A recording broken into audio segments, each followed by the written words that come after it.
Today we're looking at two exquisite books by Benjamin Lacombe. They're books of Japanese folklore tales, and we've got the first one here, Histoires de Fantômes du Japon. So yeah, French throughout. It's really for the beauty of the book and the illustrations that I'm presenting it here for a mainly English-speaking public. If you do speak French, you're in for a real treat. These are the stories by, or rather that were translated from the original Japanese by Patrick Hearn at the turn of the second half of the 19th century. And they have just had this new makeover by this French publishing company, and Benjamin Lacombe illustrates throughout.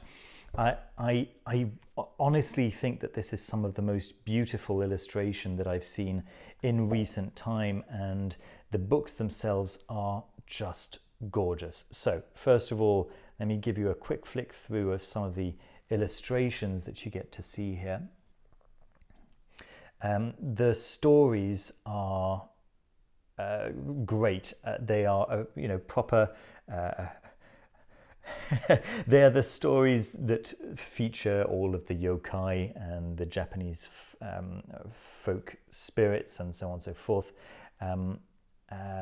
I knew some of these stories that from childhood.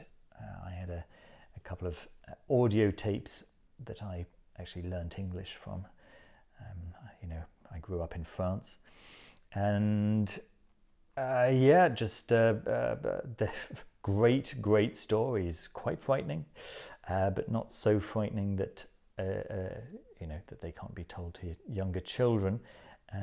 This particular one was a firm favourite of mine. A little boy who enrolls as a monk in a temple, but everyone says, listen, you've got really no business being here. All you want to do is draw cats. And he draws cats all day and all night. And then a rat, a monster rat basically comes and tries to devastate the temple, but doesn't last very long because all his drawn cats come to life and tear him to pieces. So that's one of the stories going on there. You may remember that I mentioned a story about the Baku, the eater of dreams, and that story is related right here as well. The Baku with this various animal parts, who comes and eats up bad dreams. So that's the phantoms, or rather the ghosts of Japan. There's quite a nice first page here where we can see some it's on this tracing paper. So here's this young maiden without and with accompanying spirits. There's something similar going on over here. I think it's even better done in this second book, the Spirits and Creatures of Japan. And you can see these end papers are so gorgeous, so pretty. Really, really lovely stuff. And yeah, let me just get over. Here we are. You can see all these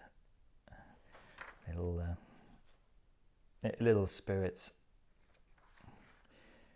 recognizable from Princess Mononoke, maybe.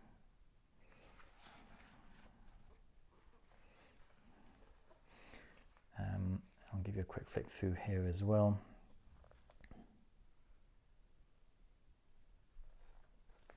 I'll just come back here. Yeah, these really are traditional, official Japanese spirits.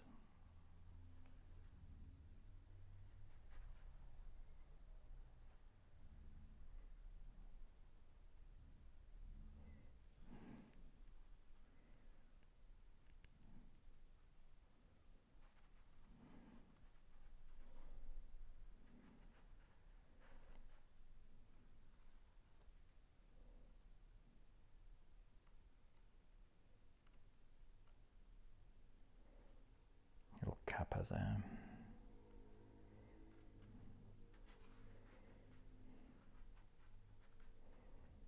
Very, very beautiful. There's a full centerfold here, actually, a double page spread. Let me just try and open that up for you. Here we are. With our 4 seasons.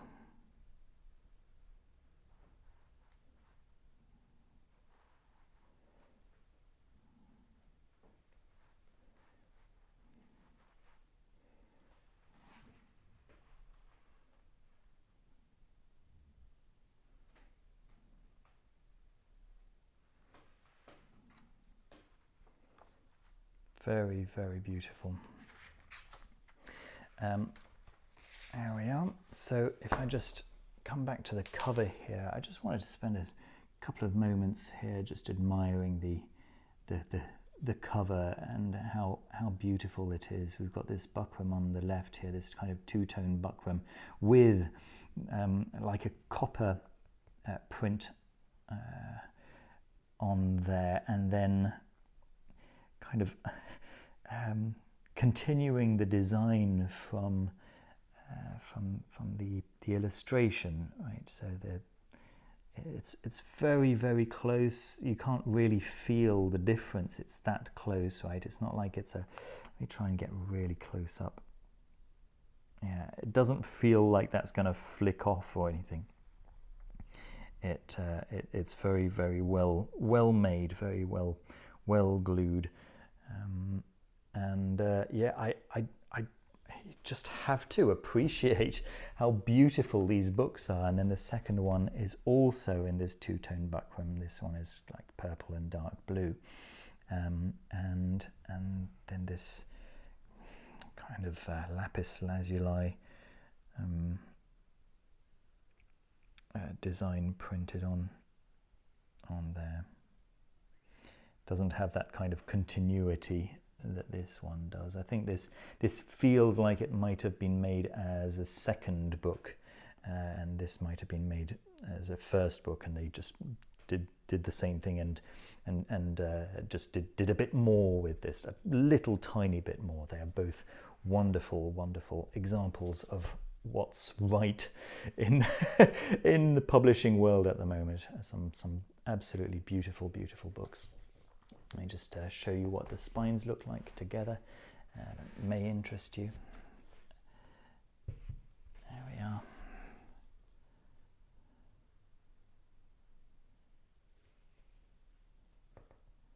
Yeah, very, very lovely.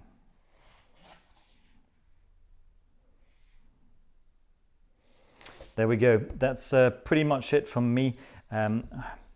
I mean, I could tell you that the stories are very well written, very readable. Definitely, if you've got a child who speaks French or who is interested in the French language, who is, I'm going to say, over the age of 6, they are going to enjoy these tremendously. There we are. I hope you enjoyed the review. I'll be back very soon with an English language book. See you very soon. Take care of yourselves. Bye-bye.